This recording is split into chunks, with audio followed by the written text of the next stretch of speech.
प्रभु यीशु मसीह में मेरे प्रिय भाई और बहनों, प्रभु यीशु मसीह के जीवन देने वाले नाम में मैं आप सभी का आज 25 मार्च की इस दिव्य कृपा की प्रार्थना में दिल से स्वागत करता हूँ। आज पवित्र चालीसा काल के इस बुधवार को हम उस गहरे समय में खड़े हैं जहाँ पवित्र चालीसा काल अपने अंतिम चरण में है और हम पवित्र सप्ताह के बहुत करीब आ चुके हैं। यह समय केवल तैयारी का नहीं बल्कि समर्पण का समय है और इसी समय में प्रभु यीशु हमसे एक बहुत ही गहरा प्रश्न पूछता है, क्या तुम लोग घंटे भर भी मेरे साथ नहीं जाग सके? जागते रहो और प्रार्थना करते रहो जिससे तुम परीक्षा में ना पड़ो। आत्मा तो तत्पर है परंतु शरीर दुर्बल। प्रिय भाइयों और बहनों, पिछले 2-3 दिनों से हम ये वचन को सुन रहे हैं। प्रभु का यह प्रश्न हमें अंदर तक छूता है क्योंकि हम जानते हैं कि हमारी आत्मा सच में प्रभु के साथ रहना चाहती है, पर हमारा शरीर, हमारी आदतें, हमारी व्यस्तताएं हमें पीछे खींच लेती हैं। आज का पवित्र वचन हमें एक गहरी सच्चाई बताता है कि परमेश्वर को केवल बाहरी बलिदान नहीं बल्कि समर्पित हृदय चाहिए। आइए हम आज का हमारा मनन का वचन ध्यानपूर्वक सुने, जो कि लिया गया है इब्रानियों के नाम पत्र से, अध्याय 10 पद संज्ञा 4 से 10। बैल और बकरों का लहू पापों को दूर नहीं कर सकता, इसलिए मसीह संसार में आकर कहता है, तूने बलिदान और भेंट नहीं चाही, परंतु तूने मेरे लिए एक शरीर तैयार किया। तब मैंने कहा, देख मैं आ गया हूँ, हे परमेश्वर, तेरी इच्छा पूरी करने के लिए। इसी इच्छा के द्वारा हम यीशु मसीह के शरीर के एक बार के बलिदान से पवित्र किए गए हैं। प्रिय भाइयों और बहनों, आज का यह वचन हमें एक बहुत गहरी सच्चाई सिखाता है। परमेश्वर को केवल हमारे शब्द नहीं चाहिए, उसे हमारा जीवन चाहिए। पुराने समय में लोग बलिदान चढ़ाते थे परंतु उनका हृदय अक्सर दूर रहता था। इसलिए यीशु आया और उसने कहा, मैं तेरी इच्छा पूरी करने आया हूँ। यही सच्चा बलिदान है, अपने जीवन को परमेश्वर की इच्छा के अनुसार जीना। अब जब हम यीशु के उस प्रश्न को सुनते हैं, क्या तुम मेरे साथ जाग नहीं सके, तो इसका अर्थ और गहरा हो जाता है।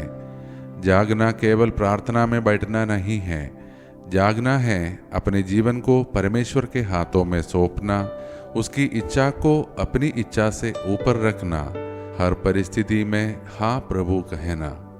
दैनिक जीवन में जब हम थके होते हैं फिर भी प्रार्थना करना, जब हम निराश होते हैं फिर भी विश्वास रखना, जब हमें अपना रास्ता सही लगता है फिर भी परमेश्वर की इच्छा को सुनना, यही सच्चा जागना है। पवित्र चालीसा के ये अंतिम दिन हमें बुला रहे हैं कि हम केवल धार्मिक न रहें बल्कि सच में समर्पित बने। प्रिय भाई और बहनों, आज के इस वचन और प्रभु की इस पुकार के सामने हम सभी खड़े हैं। क्या हम केवल बाहरी रूप से विश्वास करते हैं या हम सच में अपने जीवन को परमेश्वर को सौंपते हैं?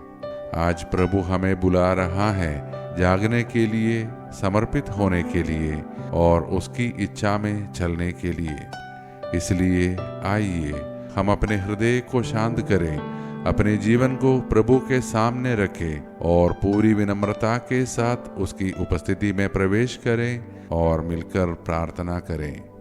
हे प्रेममय और पवित्र परमेश्वर, आज हम तेरे सामने नम्र और खुले हृदय के साथ आते हैं। हम तेरा धन्यवाद करते हैं कि तूने हमें अपने पुत्र यीशु मसीह के द्वारा नया जीवन दिया। हे प्रभु, हमें क्षमा कर जब हमने केवल बाहरी रूप से तुझे खोजा पर अपने हृदय को पूरी तरह तुझे नहीं सौंपा। हमें एक नया हृदय दे जो तेरी इच्छा को खोजे, जो तेरे साथ जागे और जो तेरे प्रेम में स्थिर रहे। हे प्रभु, हमें जागते रहने की कृपा दे, हमें प्रार्थना में स्थिर रख। जब हम कमजोर हो हमें संभाल, जब हम गिरे हमें उठा। हे प्रभु, आज हम अपने परिवारों के लिए प्रार्थना करते हैं जो विभिन्न कठिनाइयों से गुजर रहे हैं, जहाँ अंदरूनी संघर्ष है, जहाँ झगड़े और गलतफहमियाँ हैं, जहाँ आर्थिक समस्याएं हैं, जहाँ डर और असुरक्षा है। हे प्रभु, उन घरों में अपनी शांति भर दे, हर टूटे हुए संबंध को जोड़ दे, हर दिल को प्रेम और क्षमा से भर दे। हे प्रभु, हम बीमार और पीड़ित लोगों के लिए गहराई से प्रार्थना करते हैं। जो शारीरिक दर्द में हैं, उनके शरीर को चंगा कर। जो मानसिक तनाव और चिंता में हैं, उनके मन को शांति दे। जो लंबे समय से बीमारियों से जूझ रहे हैं, उन्हें धैर्य और नई आशा दे। जो अस्पतालों में हैं, उन्हें अपनी उपस्थिति का अनुभव करा। जो निराश हो गए हैं, उनके जीवन में नया प्रकाश ला। हे प्रभु, उनके शरीर को शक्ति दे, उनके मन को स्थिर कर और उनके हृदय को अपने प्रेम से भर दे। हे प्रभु, हम अपने बच्चों के लिए प्रार्थना करते हैं, विशेषकर उन बच्चों के लिए जो परीक्षाएं दे रहे हैं और उन बच्चों के लिए भी जो अपने घरों से दूर है। उन्हें बुद्धि, एकाग्रता और आत्मविश्वास प्रदान कर। उन्हें अपनी सुरक्षा में रख और अपने स्वर्गदूतों के द्वारा उनकी रक्षा कर। हे प्रभु, हम बेरोजगार लोगों के लिए प्रार्थना करते हैं, उनके लिए नए द्वार खोल और उनके जीवन में स्थिरता ला। हम उन लोगों के लिए प्रार्थना करते हैं जो आज जन्मदिन या विवाह वर्षगांठ मना रहे हैं, उनके जीवन को अपनी कृपा और आनंद से भर दे। हम अपने देश और विश्व के लिए प्रार्थना करते हैं, हमारे शासकों, अधिकारियों और नेताओं को बुद्धि और न्याय से नेतृत्व करने की कृपा दे। हमारे देश में धार्मिक सौहार्द, भाईचारा और शांति बनाए रख। हे प्रभु, हम पूरे विश्व के लिए भी प्रार्थना करते हैं, जहाँ युद्ध, भय और अशांति है। जहाँ संघर्ष है, वहाँ शांति ला। जहाँ घृणा है, वहाँ प्रेम स्थापित कर। जहाँ निराशा है, वहाँ आशा दे। हे प्रभु, हमें हर पाप से दूर रख। हमें हर प्रकार की हानि और अनहोनी से बचा।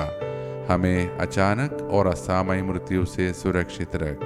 हमारे परिवारों को स्वास्थ्य, शांति, समृद्धि और आनंद प्रदान कर। हे प्रभु, हमें यह अनुग्रह दे कि हम तेरी इच्छा में चले, तेरे साथ जागते रहे और अपने जीवन को पूरी तरह तुझे सौंप दे। ये सारे प्रार्थनाएं और हमारे मन के अन्य प्रार्थनाएं हम समर्पित करते हैं हमारे प्रभु यीशु मसीह के नाम पर। आमीन। प्रिय भाइयों और बहनों, आज का वचन हमें यह सिखाता है कि सच्चा बलिदान केवल बाहरी नहीं बल्कि हृदय का समर्पण है। यदि हम अपने जीवन को परमेश्वर को सौंप देते हैं तो वही हमें सच्ची शांति और जीवन देता है। यदि आज की यह प्रार्थना आपके हृदय को छू गई हो तो कृपया इसे अपने परिवार व मित्रों के साथ शेयर करें ताकि और लोग भी इस समर्पण के मार्ग को पहचान सकें। हम सब कल की दिव्य कृपा की प्रार्थना में फिर एक साथ मिलेंगे।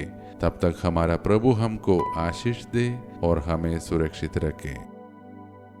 तेरे मसीहा मेरे खुदा, तुम ना होना मुझसे जुदा। माफ करना तू मेरे गुनाह, अब ना होगी मुझसे कदा।